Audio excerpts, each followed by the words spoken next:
Hey everybody, welcome back to the channel. Good to virtually see you all again, I guess. So last video, we got this guy out for a ride. Engine was good, brakes were good, steering not good. And there's a few things going on here that are causing the steering to be weird.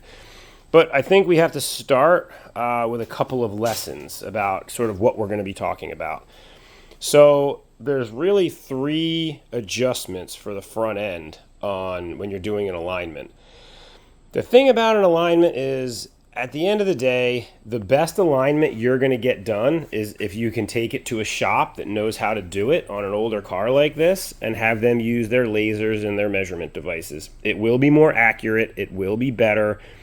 My challenge has always been finding a shop that can and or will align a car like this. These guys that work at these places don't do this type of front end anymore. Yes, it struts.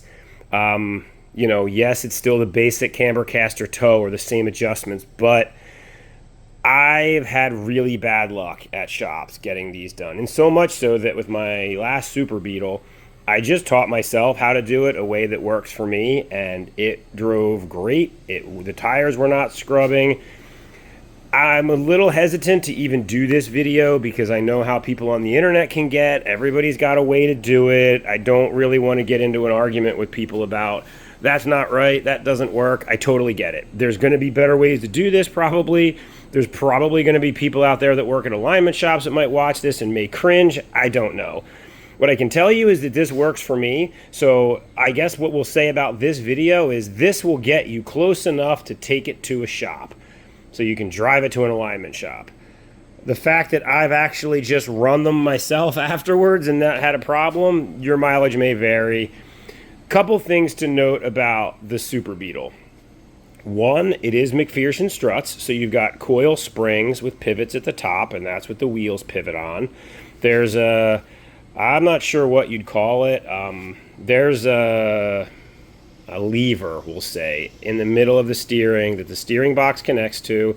The tie rod's attached to that, and it pivots and drags the tie rods forward and side to side, which turns the wheels. It's a good system when that bushing is in good shape, and the lever that's on the car, there's actually a box on the side of the car that transmits the horizontal motion to vertical motion or vertical to horizontal. I don't remember. But anyway, all that stuff needs to be tight. If that stuff's loose, you can do all the camber, caster, whatever adjustments you want. Your car is going to ride like crap, and the steering wheel will be all over the place. Nothing can be done about that. You have to make sure that the pin where that lever arm is and then the main lever arm that bolts to the side, you have to make sure they're tight. There's also a little shock absorber in there that helps control bump steer. Kind of important that that's good too. Driving this car last time, I didn't feel any wiggle so much from those things being loose. We'll check on them when we're in here and just see how they are, but I'm expecting they're going to be okay. My problem felt like toe was very wrong because of the way the wheel didn't want to recenter right, and there's a probability that the caster is wrong or the camber is wrong because this has been lowered and nothing else that the guy did on this car was done right. I can only assume he put on the lowering stuff, the lowering struts, and then did not have it aligned.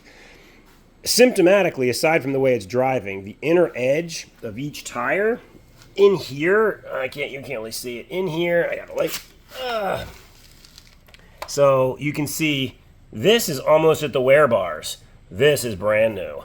That is because somebody drove this the way that it is. So don't do that to yourself. Get it adjusted. Even if you just do it the way I'm going to show you, it'll be better than, well, however this is. And I'm not sure. I kind of waited for filming to show you guys how it works. So, camber, caster, toe.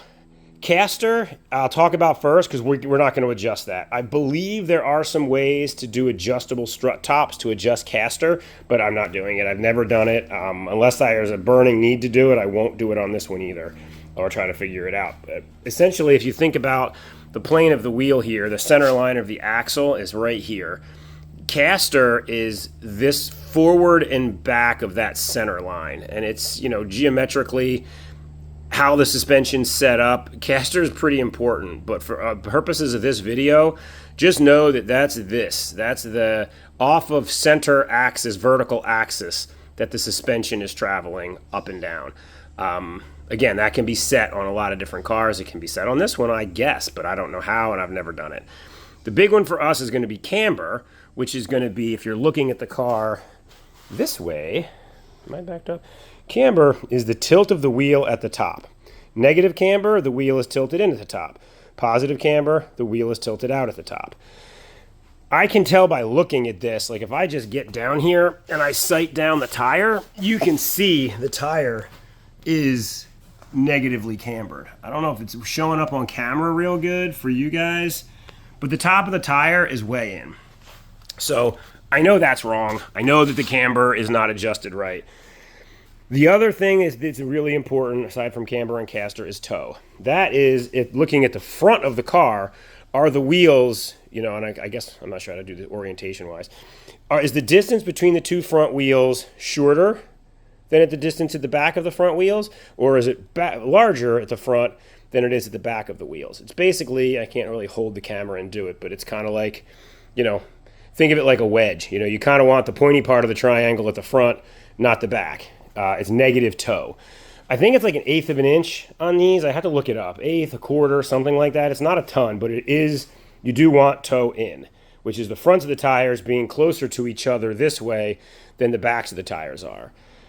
Pretty easy to set. I'll show you guys how I do it. I just have some straight edges that I put against the tires and then I measure. It worked pretty good on the last Beetle I had. The camber is adjusted under here. So again, that camber is the tire kicked out at the top, or kicked in at the top in our case. And down here, right where let me see if I can hold this camera better. Right where I'm shining the light. That bolt right there and that one over there is where the lower suspension arms actually attach to the frame. That bolt's an eccentric. I don't know if you can see. It's kind of like it's like almost like the bolt's not in the center of a washer. That's an eccentric bolt. I can see the nice red urethane bushing somebody installed. Pretty sure they didn't adjust it after they did that, and that's part of the problem that we're having. These tires are in at the top. And so I know that we're going to adjust that, and we're going to adjust that camber by using our angle finder, and we are going to tilt the tires back out at the top. Not crazy, but it'll be enough. The other thing is toe, and I can tell you toe is wrong easily. And one other thing about the Superbeetles, which I actually hate about these things, you can only adjust the tie rods on the passenger side. The driver's side tie rod is not adjustable. So you cannot move this wheel in and out and that wheel. You can only move that one. So the way that I've set these up is I get this wheel that I can't move perfectly straight, and then I adjust the toe by bringing that one in that I can adjust. So what I've noticed, one, with this wheel, and the way that I do this, some of you guys are going to be like, cringy, this is terrible, but trust me that it does work, and Google it yourselves. There's not a lot of better ways to do this without the kinds of tools an alignment shop has.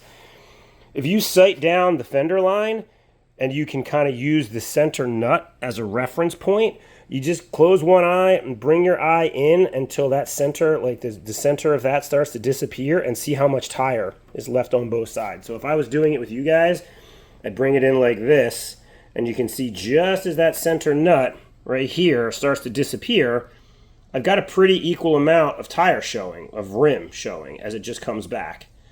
So I'm pretty straight. If I were to cock this the other way, let's turn it so it's not straight, right?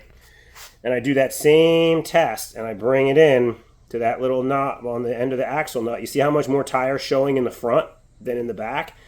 That's how I know that's not right. So I can turn this until I feel like it's correct, and that gets me, pretty straight. Did I go too far the other way? Nope, it's pretty good.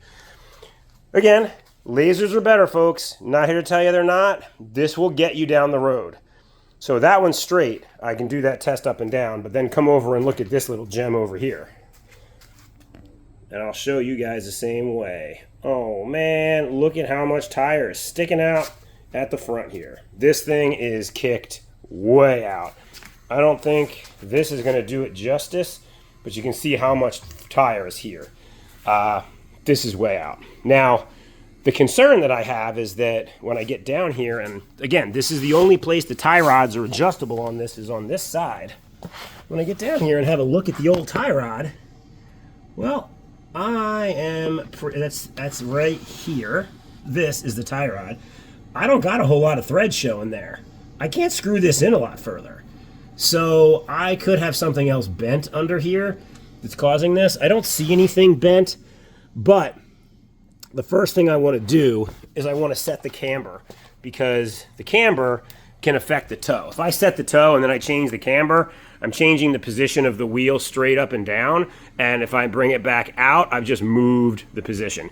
But I don't know how much it would matter, but it matters enough that I'm not going to do it that way. So how do we test and see what our camber looks like? So they make a gauge. It's pretty cheap on Amazon. I don't remember how much I paid for it, but it is a camber gauge. It literally is a bubble balance here, a bubble balance in the middle, this guy here, and it's got a magnet. So the way that I learned to do this is you find something you know is level. I know this, when this is pulled out to here, is level. It's just, oh, I'm sorry, I'm not even showing you. I know this is level. I found there's so many things in this shop that are level-ish. This I know is level. And what I do is, now that I know that it's level, I make sure it's pulled out, and then I look at the little bubble. I'm not sure I can get it to adjust for you guys. You can see the bubble is not quite on the 0, so there's a knob under here that I turn until I get that bubble just where I want it. The other piece here is this. You want to rotate this until that is in the middle. Again, that way you're making sure everything's straight. We pull this out, and I got to move this back a little bit. Again, I'm just adjusting it so that this bubble will be in the middle. Okay. So right there.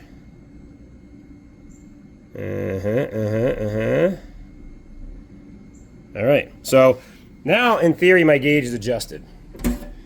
You can then, every car is a little bit different for this part. So you're going to have to bear with me the way that I do this on a Volkswagen.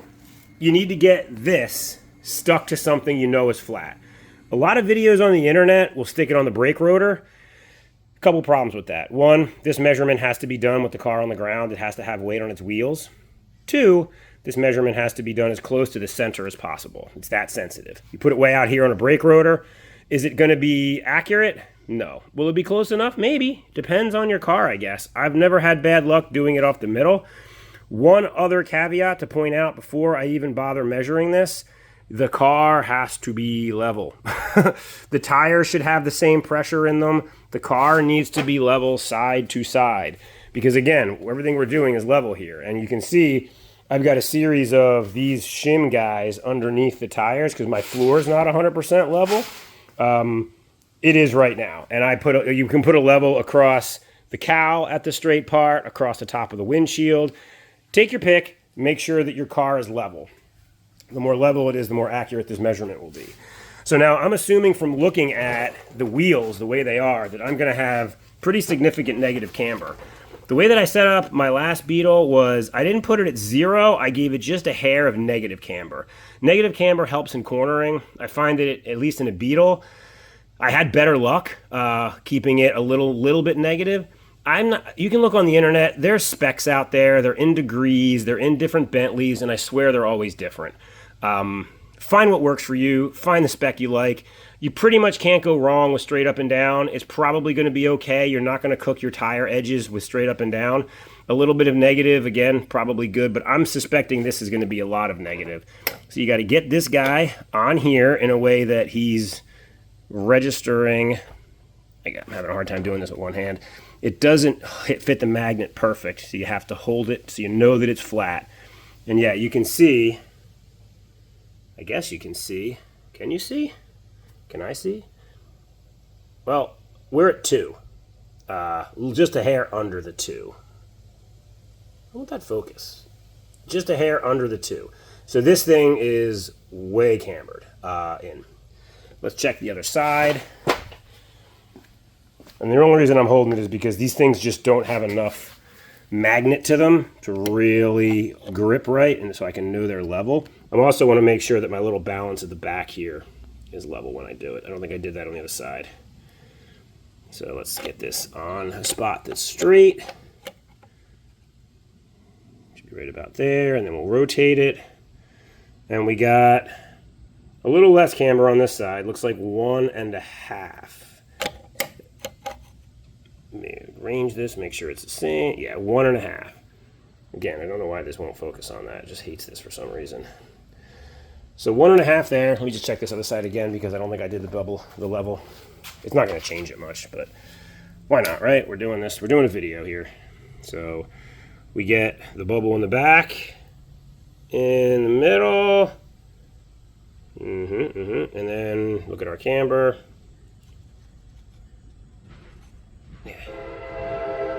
Yeah, just under 2 again. So we have a bunch of negative camber that we have to get out. So what I'm going to do is I'm going to loosen that eccentric down there, and I'm going to bring the bottom in, which is going to, by virtue of bringing the bottom in, bring the tire out.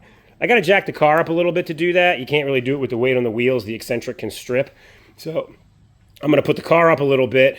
I'm going to bring the camber in.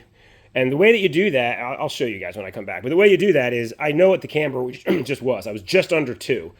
When I take the weight off the wheels, it's going to move, right? But I'm going to reset my gauge to -2, just under -2. And that way I'm back to where I was, so that when I make the adjustment, it should translate to when I'm back on my wheels and I'm back to dead level. So I'll show you guys as I'm doing it, and then we'll get to toe and how we measure that. So let me get the front end up a little bit so we can measure, and we'll go from there. Alrighty, we're under the car. So what I wanted to show you was I've loosened that nut, and you can see the eccentric with a stop here, right? So now if you watch this arm as I turn this nut, see how it went out? And then I can turn this, and I can bring it in. So again, we are trying to adjust that camber number. So we are going to adjust this in. I just moved it in a bit. I think it's probably enough. I think we'll try it right there. And what we're going to do is we're going to go out and take a look. I reset the gauge based on the car being up in the air. So what we're shooting for now, all right, we are, wow, I think I'm going to call that really good. You see, like, we're just over the 0 line, just before the half mark there. That's about where I'm going to set it, where the edge of the bubble is at the 0. Wish I could show this to you guys better. Sorry it's blurry. But yeah, I think that's good. So I'm going to tighten that up, and I'm going to do the same thing on the other side. And that is going to have our camber adjusted better. It's not perfect, I know, but it's going to have the wheel straight up and down, which is going to take the pressure off the inner edge, which has been wearing out. And then we'll get to the toe, which is what's also been scrubbing that tires into oblivion. So let me get the camber set up on both sides. We'll put it back on the ground, and we'll remeasure it and make sure that we're still set. I'll be right back. Alright, just real quick, just so you know I'm not full of it. This one here, I got the bubble on the edge. I had to turn it in about the same amount, just a little bit less than the other one to get it. This one was also slightly less cambered, just a hair. So I'm going to tighten that back up, and then we'll drop it on the ground and test again. Alright, I just reset my balance to dead level over there. I'm checking this the first time with you guys. We're shooting for just over the 0 mark, and we get our little bubble in the back. Set to level, and we are right there, just a hair of negative camber. I really wish this showed up better. I'm going to keep saying that. Let's check the other side. It's exactly where I left it.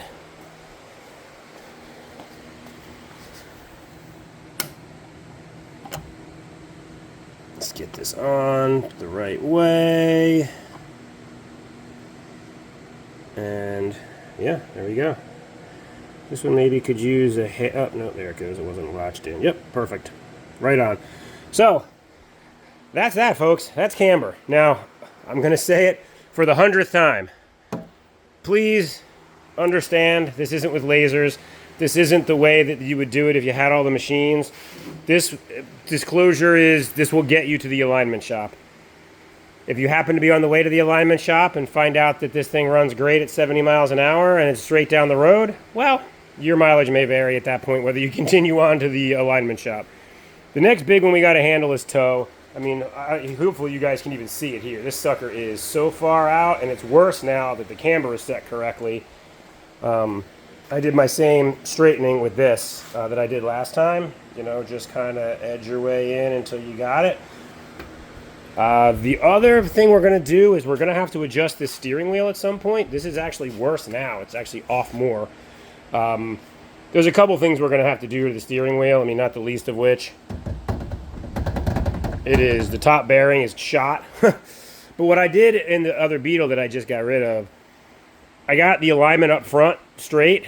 I popped the wheel off, put the wheel back on straight, and off we went.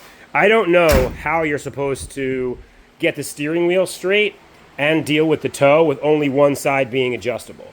When I pull this side in, that side's not going to move. The steering wheel shouldn't move. So the alignment will be good, but the steering wheel's still going to be off. There's probably somebody who knows, and if you do, drop it in the comments, how you can adjust the steering wheel to straight and then get this set up. With only one adjustable tie rod. That's the caveat. This is not magic if both tie rods are adjustable like on every other car out there. It is only on this where you're stuck with one wheel you have to have straight because it has to be straight. And if I were to pull this wheel into straight in order to straighten out the wheel, I have no way to bring that wheel in to meet it. So we'll see what happens when we pull this guy in. I don't know, maybe the wheel will move. I don't think it did when I did this last time. It's not really relevant because you can just reclock the wheel on these things. It's not a key, it's a spline, so you can just make it straight. I've done this on other cars, not the last Beetle I had, but you leave the steering wheel on with the nut loose, you go for a ride, you get going straight down the road, you stop, you back the nut off, pick it up, jam the wheel back on, put it back on, drive home and torque it. Hey, it's straight. It's perfectly good. It doesn't affect the blinker cancel or anything because you're going straight down the road when you do it. Anyway, let me get the tie rod loosened up, and then I'll get the rig set up in here so you can see how we're going to measure this. There's an accurate way, and there's a get you to the alignment shop way, depending on, assuming you have the same exact tires in the front, brand and everything. But I'll show you guys in a minute. Alrighty, folks, nothing's easy, right? So the goal here is to take this rod here, the tie rod end, that has the only adjustable link. You can see, if you look close, all of the pipe wrench marks on this thing from people turning it. Basically, there's threaded ends on this tie rod end here, and the other end of this rod on that lever shaft I was telling you about, there's a joint that goes through into the steering arm. Now, that's threaded down there. That joint's threaded, this joint's threaded. And as you turn the rod one way, it pulls this one in and it pulls that one in. You turn it the other way, it pushes this one out, it pushes that one out. Well, I want to turn it so that it pulls that one in. But the fool before me didn't do this right and didn't thread these on equal amounts. So this guy's out of thread. That guy still has thread to go. So what I have to do now is break the taper here and pull this tie rod end out of the knuckle, unthread this and make the problem worse so that the threads are equal so that I can put it back on and then have adjustment in this again. Yeah, I mean, you can't account for previous owners, folks. It's just, it's a Beetle. Lots of people have messed with it. So what I'm going to do is exactly what I just said. I'm going to break this taper, pull this off, pickle fork this guy off. Hopefully I don't wreck the boot. I probably will wreck the boot because it's very hard to extract these without wrecking the boot, but we'll see. One of the tricks that a lot of mechanics use to break these tapers, and someone's been doing it, you can see it on here, you just pound this guy with a heavy hammer, and it should vibrate the taper loose and pop it up. We will try that first. If it doesn't work, though, we will pickle fork it, but let me get this nut off, and I'll be right back. Another way you know you're winning, castellated nut. Cool, we like that. No cotter pin in the guy here. I don't know if there's no hole. Oh, no, there's a hole right there. So just no cotter pin, because, you know, why safety? Why would you want these to stay attached while you're driving? Does that one have a cotter pin over there? I gotta check that one too. I think I've told you guys in other videos, this thing was put together by somebody who was really kind of clueless. Case in point, no cotter pin. I mean, that's just insane. So I am going to try to bang on this. I'm not going to film it. It's annoying. It's loud. Do you really want to see me hit this over and over again? I'm going to get that tie rod out, and then we'll start unscrewing things. All right, inexplicably, it worked. Just maybe took like 6 hits. I don't know. Wasn't bad. So now I get to try to figure out how to break this guy loose from this and thread it out, considering it's been over jammed in there. Clearly somebody was trying to shorten this up before and just didn't know how these turnbuckle things work. So let me get some pipe wrenches on these guys and try to turn this out, which sounds crazy, I know, but if nothing else, I'm gonna need to turn it so that that goes in. And maybe that's the answer, is I'm gonna turn this so that that one goes in all the way, and then I can turn the whole thing to loosen it out to get it back to adjust instead of trying to adjust it in. That's probably easier than making it too long and trying to go all the way back short again. But let me get this joint freed up here, and then we'll start messing with it. Alrighty, that sucked. Oh, I'll tell you what I did. You skipped about an hour of me cursing and yelling, but we're there. So, I think like I mentioned, you know, this tie rod here, this end was screwed all the way in. Much like you can see that it is mostly now. The problem was way up there, the other end, you can see there's some more screws, and one is a lock screw like a jam nut, and one is just a regular, like, it's like a jam nut that has a taper, which grabs the end of the shaft and squeezes it down on the tie rod, and then there's a lock nut. I got the lock nut loose, but I couldn't drive it up because the threads were all rusted, and I think that might be the wrong size. Like, the shank was real long. So what I ended up having to do is undo all of this, take it out of there. You guys saw me pop it out of the knuckle, unscrew the whole rod off, get an impact gun on the lock nut, take it off, put it back on, take it off, put it back on until I got it all the way up the threads. Then I was able to put it back together, and we're pretty good now. I don't know if it's towed correctly or not, but I know I have enough adjustment left now. I think I'm towed in too far, which is what I wanted because there's room to turn this and make the wheel go back out. So the next step is to get my flat surfaces on either side of the tire set up so we can measure the toe, and I'll show you guys how we do that. All right, gang, toe in. Here's how I do it. You take a flat board, and it doesn't matter as long as you know it's straight, and I know these are straight. Used them before, they're actually lacquered. You want to put it in a spot. I usually put it right under this lip, same on both sides. Make sure it's here. The height up and down isn't as important as that this is level. Make sure it's level. That way, when you measure from a spot here and a spot here, you're not measuring down on the tire, up on the tire. You want to try to get as close as you can possibly for that. So then you I use a pair of vice grips, put the tape measure at the top here, clip it, because I don't have a second person, because that's just how I roll. And then I come over here, and I measure to the inside. And because I'm on the inside over there, and I can see, I know it's upside down, but my inside measurement is 61, and I'm going to say 3/8, 61 and 3/8 to here. So that's how far apart the tires are in the middle, 61 and 3/8.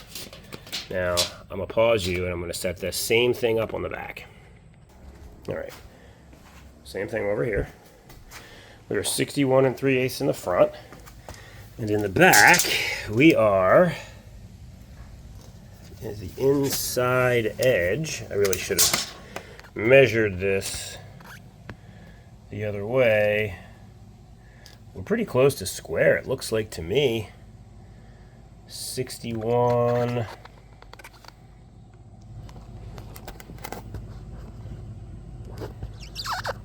Yeah, 61 and 3/8. So what we know is that, zooming all over the place. What we know is that there's no toe at all right now. We need to I need to pull the front in together enough to make an eighth of difference. So basically, I'm only looking for just a little bit of toe in, just an eighth of an inch of a difference between the back and the front. So I have just enough left, I think, over here to crank that in. So I'm going to be looking for that 63 and an eighth to turn into 63 and 3/8 to turn into half of that, whatever that math is going to end up being. 3/8 gets to get cut in half, half added to the back, half added to the front, or half added to the back, half subtracted from the front. Basically, we want an eighth of an inch delta between the front and the rear. So I'm going to get underneath there, I'm going to crank this thing, and we will remeasure. All right, I switched up the measuring a little bit just to make this easier. Instead of measuring to the inside, I'm just measuring to the outside so that it's easier. And I had 62 3/4 on the button here at the back. So I need to be an eighth of an inch closer over here. And so if I pick it up, I am an eighth of an inch. I don't know if you guys can see it. That was 63 1/4 on the button, 2/16. It's an eighth. So I'm an eighth of an inch closer in the front now. So that is the ghetto way of doing an alignment. You know, I know, I'll say it again, I've said it 100 times, this isn't the way they would do it at the store when you go to the alignment store and say, I'd like to buy an alignment. If you find a guy that'll do it, if you find a guy that has the equipment and he's willing to work on this kind of car, do it. It'll cost you $100 and then you'll have this perfectly dialed. I've just had really bad luck. I've had these guys jump in and try to align cars. I had a Carmen Ghia that they did this with, and the guy swore it was aligned, and I drove it home, and it was worse than when I drove it there. It wasn't even like I was worried about scrubbing. Like, it was pulling. And when I got home and looked, I could see tool marks on one tie rod. The guy just obviously didn't know what he was doing, made a change, and then called it good. So rather than play with all that, I've learned to do this myself. I'm going to take this for a test drive. I'll bring you guys with me. That'll be how we end this video, is on the test drive. And we'll see how it is. I mean, and I'll be honest, if I take it and it's way worse or something's wrong, I'll let you guys in on the secret. You know, we'll know. But just looking at things now, you know, when I look at this wheel from the front, it doesn't look kicked in with that crazy camber, negative camber anymore. It's more or less straight up and down like it's supposed to be. When I look at whether or not it's straight in the wheel well, it's straight in the wheel well. This wheel over here is the same thing. I don't see the crazy camber. It looks pretty straight. And again, it is straight in the wheel well. So I don't like using the fender lines always as a way to sort of measure whether I've got it right. You know, you could, in theory, if you knew this distance was going to always be the same, measure in, you know, your distances here. And there's all kinds of ways you could do it if you had good reference points. Aftermarket fenders all over the place, and distances, can't really use them. I think these are German, actually. These are not aftermarket. But I still don't like, if it's been kicked, you know, if somebody kicked this in and then pulled it back out, if it's an eighth off, it totally screws up the measurement here. You don't need a lot of toe in. You don't want a lot of toe in. You just need a little bit. So this is how I do it. Camber, toe. Showed you guys the tie rod down there. Again, weird on Superbeetles where you only have the one. I think what I'm going to do now, and I'll show you guys, is I'm going to pull this off. I know that wheel is pretty much straight right now. I'm going to pull this off and whoop, turn it around. It's also going to give me a chance to figure out what the hell's wrong with this thing. So let me get set up and I'll bring you guys back in for that. Before we get to the steering wheel, safety first, friends. This guy here, no cotter pin. Cotter pin was sheared off in it. I had to pull this out, reorient the hole, and drill it. This one over here now has a cotter pin in it. Hopefully you can see it. Yeah, I mean, again, I just, PSA, consider this public service announcement. Trust nothing when you buy a car. Look at everything. Make sure that safety stuff is in place. This nut here wasn't real tight, and there was nothing stopping it from backing out. So I'm going to put this nut back on. I'm going to put a cotter pin through it, and then we'll get onto the steering wheel. All right, I should have recorded earlier. I literally took the horn button off, which you just pull this out and it rotates this way and comes off. It's got this little, catch in the back here. The nut wasn't really tight. So I like, oh, I'll just unscrew it. I unscrewed it off, and the steering wheel literally came off. So we are going to put it back on straight. I got the wheel straight, but this sucks. This is not what we want, folks. It has the plastic spacer still. It's seen better days, obviously. I don't know what's missing down in there. I don't know if it is the whole bearing is destroyed, or if it's just, so there's a bearing back there on a snap ring that holds this shaft. It has a plastic anti-rattle sleeve that goes around it that's supposed to stop this. This seems worse than just not having the anti-rattle sleeve. So I think what I'm going to do is pull these guys, these 4 screws here, these come out, and then your blinker assembly, which actually this one works pretty good, and your wiper switch will come out. Probably have to unhook the wires from down the bottom here. I'm going to do that anyway for 2 reasons. One, we got to put an ignition switch in it. Like, this one works, but sometimes you got to turn it and you have to think about it for a minute before it actually engages the starter. These switches are pretty easy to change, and they go bad a lot. So we got to get in here to do that anyway. I also want to pull these gauges out. This cylinder head temp and this RPM gauge, they don't work. So what I'm going to do is take them out, and if I can get them working, I'm probably going to put them in the bus, because I need both these gauges in the bus. I don't need these in the Beetle. So we'll see what happens, but I got to get all this apart first. So I think that's going to be another video.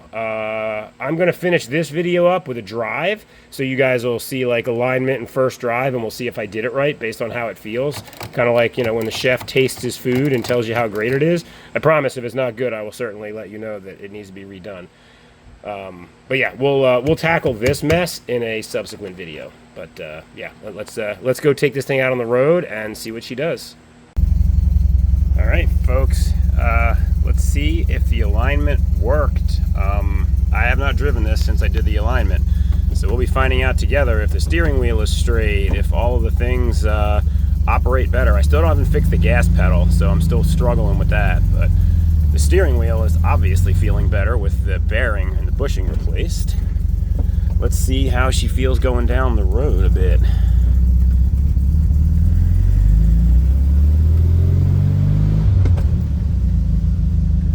Yeah, guys, it is markedly better, but nothing bad. The steering wheel is still not straight. I'm gonna have to clock it. It looks like I have to clock it a little bit to the other side, turn it to the right a little bit, but yeah, I mean, it's not yanking, it's not pulling, it doesn't feel like it wants to go sliding off to one side like it was before the alignment.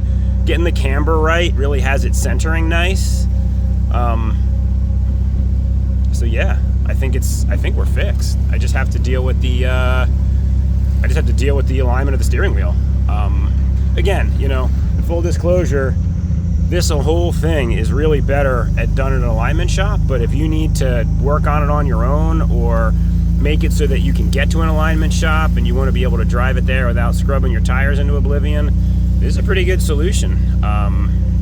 You know, and it's not hard to do. You know, a couple cheap tools, a little bit of time with a tape measure, and you too can have a fully aligned Super. I'm just going around the block here. Definitely is nice having the steering wheel bushing fixed, because that was a real pain before. All right, off we go with that weird gas pedal.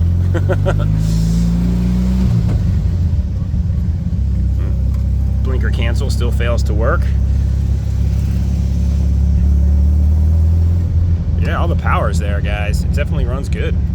All right, so that's going to be the culmination. Oh yeah, going into the driveway, none of the big clunks or bumps. Way better, way better. All right, so we'll drive this thing back to its home for some steering wheel fix. Get the steering wheel straight. Definitely a couple things to still do on this rig, as we've talked about. Let me shut this thing off. So yeah, just a couple things we still definitely want to do. I got to finish putting the radio in. You guys will see another video series on pulling this whole column apart to fix that bushing. I'm also going to fix this stupid gas pedal that's just a skateboard roller. It looks like I got to cock the steering wheel over a little bit, which is totally fine. We'll get that done to get that running straight, get the radio back in. I still owe this thing a top, some carpets, and a rocker reinforcement over there, and then I'm going to polish the paint. But yeah, I mean, I'd kind of like to know from you guys what else you'd like to see on this thing, if anything. I mean, it's fun to drive already. It's going down the road. This is the right time of year for it. What else do we want to look at? Something else I'm noticing since I got this thing going that I could use your comments on, and it's getting louder. So we did the whole fuel injection system, but you can kind of tell when these things need a fuel filter. You'll get like a noise of cavitation in the pump where the pump is trying to suck really hard and it kind of makes a whirring noise. I'm starting to hear that. And I didn't do anything with the filter on this. I just put gas in it and it was running and I went with it. Now that I think it's washing the inside of the tank up, I'm plugging the filter. So I got to change that. You know, listening for that noise, diagnosing it, and then swapping it. I don't know if that's something you guys want to see or if it's something I should just do on my own, but it needs doing. Anyway, thanks for watching. As always, if you could subscribe, that would be great. Trying to grow the channel. And if you have any comments or if you need help with your Beetle or whatever, drop them in the comments and I'm happy to help out. Otherwise, I'll see you guys on the next one. Thanks.